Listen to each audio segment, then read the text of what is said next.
안녕하십니까. 12월 22일 월요일 말씀 묵상 함께 시작하겠습니다. 오늘도 주님께서 우리 가운데 계시고 우리 가운데 그 크신 영광으로 우리를 지켜주시기를 간절히 기도합니다.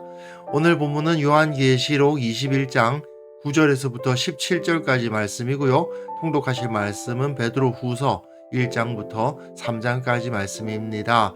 오늘 본문은 거룩한 성 예루살렘이 바깥에서 볼 때에 어떤 모습인가를 설명해 주는 부분인데요. 이걸 통해서 우리들 교회가 얼마나 영광스러운 공동체인가를 다시 한번 확인해 보았으면 좋겠습니다. 그럼 먼저 말씀을 보시겠습니다. 일곱 대접을 가지고 마지막 일곱 재앙을 담은 일곱 천사 중 하나가 나와서 내게 말하여 이르되, 이리 오라. 내가 신부 곧 어린 양의 아내를 네게 보이리라. 성령으로 나를 데리고 크고 높은 산으로 올라가 하나님께로부터 하늘에서 내려오는 거룩한 성 예루살렘을 보이니 하나님의 영광이 있어 그 성의 빛이 지극히 귀한 보석 같고 벽옥과 수정같이 막더라. 크고 높은 성곽이 있고 12문이 있는데 문에 12천사가 있고 그 문들 위에 이름을 썼으니 이스라엘 자손 12지파의 이름들이라. 동쪽의 세 문, 북쪽의 세 문, 남쪽의 세 문, 서쪽의 세 문이니 그 성의 성곽에는 12기초석이 있고 그 위에는 어린 양의 12사도의 12이름이 있더라. 내게 말하는 자가 그 성과 그 문들과 성곽을 측량하려고 금 갈대자를 가졌더라. 그 성은 네모가 반듯하여 길이와 너비가 같은지라. 그 갈대자로 그 성을 측량하니 12,000스타디온이요 길이와 너비와 높이가 같더라. 그 성곽을 측량하며 144규빗이니 사람의 측량 곧 천사의 측량이라. 요한계시록은 소아시아 7교회에게 보내진 편지입니다. 이걸 꼭 기억하셔야 돼요. 원래 요한계시록은 7교회에게 주어진 편지인데 이 7교회가 어떤 존재라는 겁니까? 영광스러운 거룩한 성 예루살렘이다. 이걸 말해주고 있는 거죠. 지금 우리의 모습은 너무나도 연약하고 부족하고 부끄러운 부분도 많이 있지만 그러나 하나님께서 그 모든 섭리를 이어가시고 우리 주님께서 우리 가운데 계시기에 우리는 거룩한 성 새 예루살렘 예수 그리스도의 신부로서 서게 될 것이다 라는 것을 보여주는 거예요. 그게 바로 이 요한계시록의 결론이라고 할 수 있는데 그 가운데 이 부분은 이 새 예루살렘 교회가 얼마나 영광스러운 존재인가를 노래하고 있는 겁니다. 특별히 이 부분에서는 교회를 하나의 성읍, 새 예루살렘이라고 부르면서 상징적인 표현을 사용해서 그 영광을 노래하고 있는데 9절부터 21절까지는 이 새 예루살렘을 바깥에서 보았을 때는 이렇더라 하는 그림을 그려주고 있고 21장 22절부터 22장 5절까지는 그 성벽 안에는 이렇더라 하는 이야기를 하고 있습니다. 그러나 실제로 이 거룩한 성 새 예루살렘이 물리적으로 생겨날 것이다 라는 의미는 아니에요. 7 대접을 가지고 마지막 7 재앙을 담은 7 천사 중 하나가 나와서 내게 말하여 이르되 7이란 말이 자꾸 반복되는 것도 완성되었음, 하나님의 새 창조가 완성되었음을 떠오르게 하는 거고요. 이리 오라, 내가 신부 곧 어린 양의 아내를 내게 보이리라. 어린 양의 아내가 무엇이겠어요? 교회죠. 성령으로 나를 데리고 크고 높은 산으로 올라가 하나님께로부터 하늘에서 내려오는 거룩한 성 예루살렘을 보이니 어린 양의 아내가 거룩한 성 예루살렘입니다. 이 거룩한 성 예루살렘을 크고 높은 산에서 보게 해요. 크고 높은 산, 신의 산을 떠올리게 하죠. 모세가 신의 산에 올라가서 하나님을 직접 만나면서 하나님의 말씀을 받았듯이 요한도 성령으로 크고 높은 산으로 이끌려 가서 거기서 거룩한 성 예루살렘을 본 겁니다. 구약 성경에서도 이스라엘을 하나님의 신부로 묘사하는 경우가 많이 있어요. 이사야서 54장에도요. 너를 지으신 이가 내 남편이시라. 이게 이스라엘의 남편이다라는 표현이 있고요. 호세아서는 많이 아시죠? 호세아가 하나님 역할을 하고 그 안에 고멜이 이스라엘의 역할을 하는 거 아닙니까? 그런데 여기서 하나님께서 호세아를 통해서 내가 너에게 장가들어 영원히 살겠다. 하나님께서 이스라엘의 남편이 되신다라는 표현을 하죠. 이런 비유가 교회에게 그대로 적용된다라는 것을 보여주고 있습니다. 하나님의 영광이 있어 그 성의 빛이 지극히 귀한 보석 같고 벽옥과 수정같이 막더라. 하나님의 영광이 있는데 그 하나님의 영광을 벽옥과 수정이라고 표현하고 있어요. 이거는 계시록 4장에서도 나오는 표현입니다. 앉으시니 곧 하나님의 모양이 벽옥과 홍보석 같다라는 표현이 있고요. 그리고 그 보좌 앞에는 수정과 같은 유리바다가 있었죠. 결국은 하나님의 영광이 누구에게 임해요? 거룩한 성 새 예루살렘에게 임하고 있는 모습을 보여주고 있는 겁니다. 즉 교회 안에 하나님의 영광이 임한다 이거예요. 여기서 재미있는 표현이 있죠. 크고 높은 성곽이 있고 12문이 있는데 문에 12천사가 있고 그 문들 위에 이름을 썼으니 이스라엘 자손 12지파의 이름들이라. 구약의 12지파의 이름들이 그 성문들 위에 있더라는 겁니다. 그리고 동쪽의 세 문, 북쪽의 세 문, 남쪽의 세 문, 서쪽의 세 문이니 이거는 이스라엘이 광야 시대에 성막을 중심으로 동서남북으로 세 지파씩 위치했던 것을 떠올리게 하고 결국은 이 교회는 12지파, 구약 이스라엘의 전통 위에 세워져 있다라는 것을 보여주고 있죠. 그런데요, 그 성의 성곽에는 12기초석이 있고 그 위에는 어린 양의 12사도의 12이름이 있더라고 되어 있습니다. 그러면 이 성, 거룩한 성 새 예루살렘은 교회를 상징적으로 보여주고 있는 것인데 그 기초가 이스라엘 12지파가 아니고 기초는 어린 양의 12사도입니다. 결국 이 교회의 기초는 구약 이스라엘이 아니고 예수 그리스도와 그 복음이라는 것을 알 수가 있어요.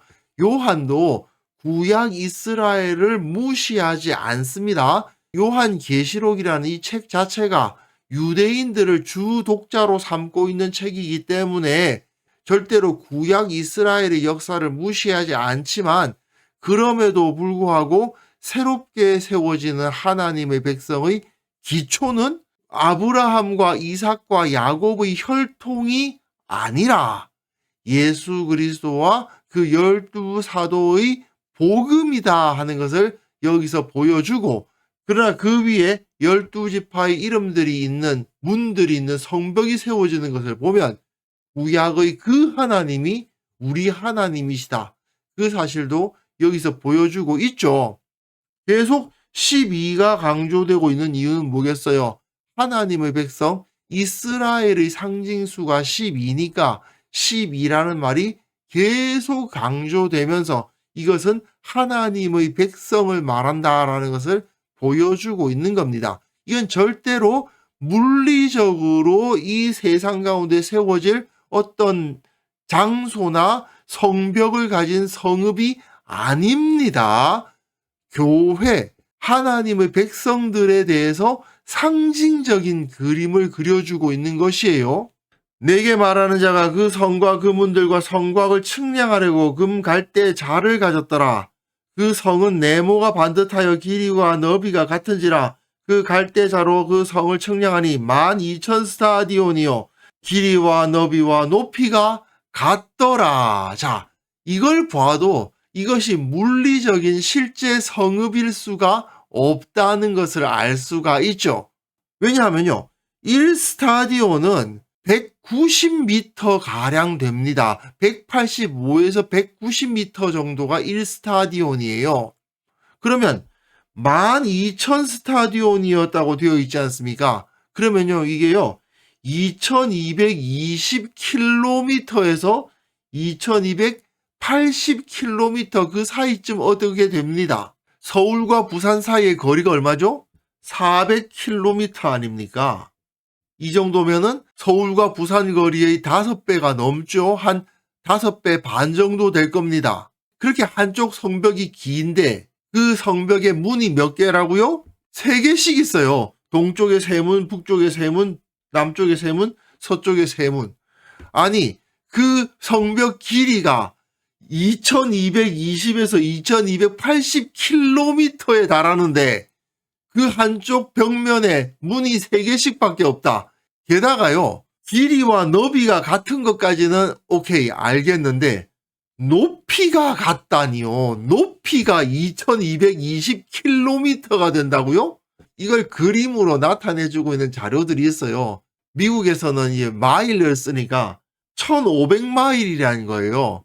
길이와 너비와 높이가 같은 정육면체의 성읍이라는 거 아닙니까? 대기권을 뚫고 한참 높이까지 그 성벽이 세워져 있다는 것인데 사실은 현실성이 없죠. 이거를 이런 식으로 그리기도 합니다. 지구 위에 이런 식의 성벽이 세워져 있다.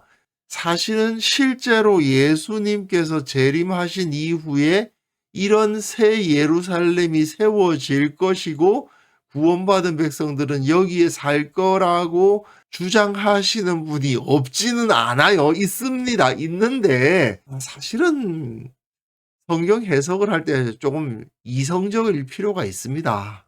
여기서 12,000 스타디온이라는 것은 어디까지나 12라는 하나님의 백성 이스라엘의 상징수에다가 공을 3개 갖다 붙여가지고 매우 크다, 매우 넓고 크다라는 의미를 담았을 뿐이지 실제로 한 변의 길이가 12,000 스타디온이나 되는 성벽이 세워질 것이라는 의미를 갖고 있지는 않죠. 길이와 너비가 같다고까지만 하면 그래도 어느 정도 받아들일 수 있지만 높이가 같다는 말은 받아들일 수가 없습니다. 그러면 길이와 너비와 높이가 같다는 이 말은 뭐냐? 이거는 하나님께서 임재하신다라는 것을 나타내주기 위한 표현이에요.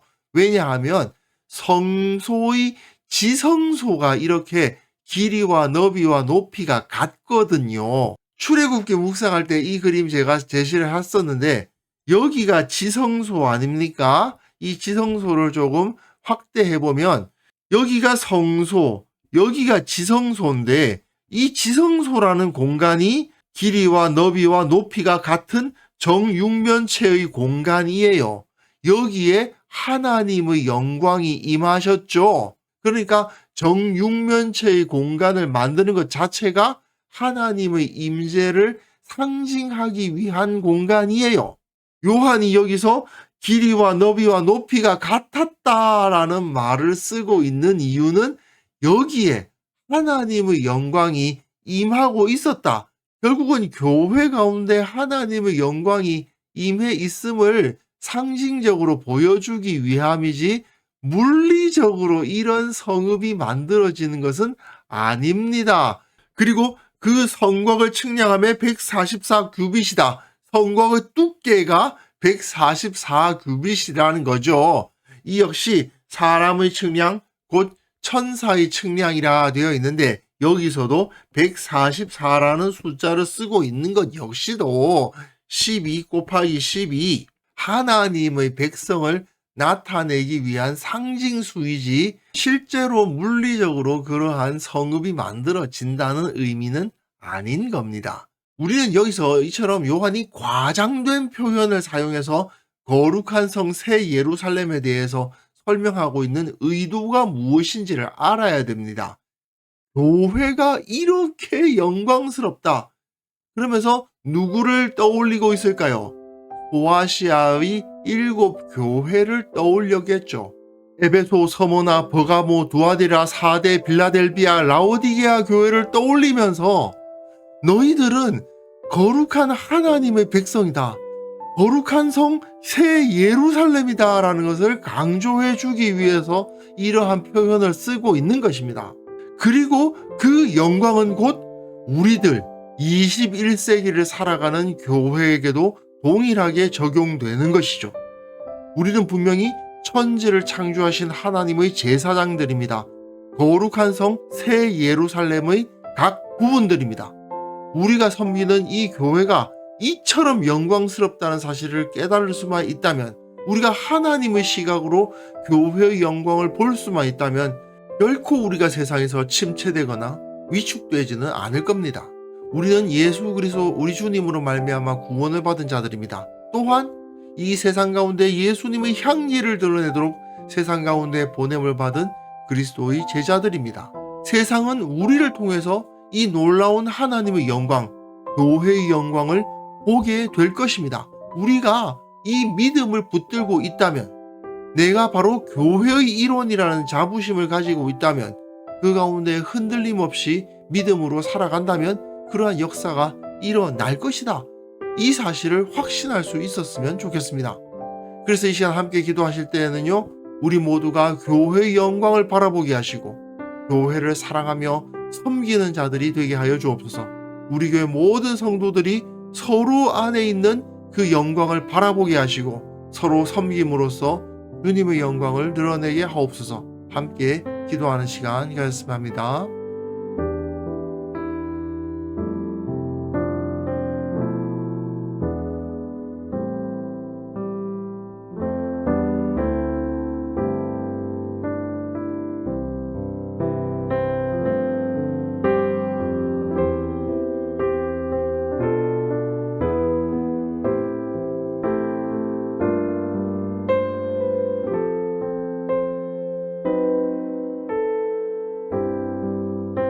하나님 아버지, 우리가 교회의 일원으로서 거룩한 성 새 예루살렘을 이루고 있음을 기억하게 하시고 그 영광을 확신하며 교회를 사랑하고 섬기는 자들이 되게 하여 주옵소서. 우리 교회 모든 성도들이 서로 안에 있는 영광을 발견하게 하시고 서로 섬길 뿐 아니라 세상에서 주님의 영광을 드러내는 삶을 살아감으로 말미암아 예수님의 향기를 드러내고 하나님의 영광을 세상 가운데 선포하는 자들이 될 수 있도록 도와주옵소서. 한국교회 가운데 속한 모든 교회들이 주님께서 부여하신 이 영광을 세상 가운데 온전히 드러내기에 부족함이 없게 하시고 우리들 가운데 있는 모든 부끄러운 부분들 다 주님께서 도말하여 주시고 오직 주님 앞에 바로 설 수 있는 이 영광스러운 모습으로 변화시켜 주옵소서. 아버지 하나님, 오늘 하루 정말 교회의 일원으로서 살아갈 수 있기를 원합니다. 세상 가운데 흩어진 예수 그리스도의 몸된 교회로서 세상을 변화시키고 세상 가운데 소금과 빛의 역할을 감당하며 예수님의 향기를 드러내는 하루를 살아갈 수 있도록 주께서 성령으로 우리에게 충만케 하여 주시고 지혜롭게 하시고 형통하게 하시고 또한 우리들 마음속에 기쁨과 감사가 넘치게 하여 주옵소서.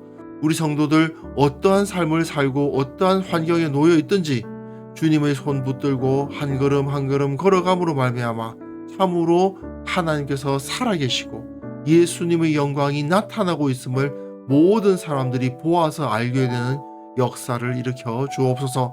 주님께 영광을 올려드리옵고 예수님의 이름으로 기도합니다. 아멘.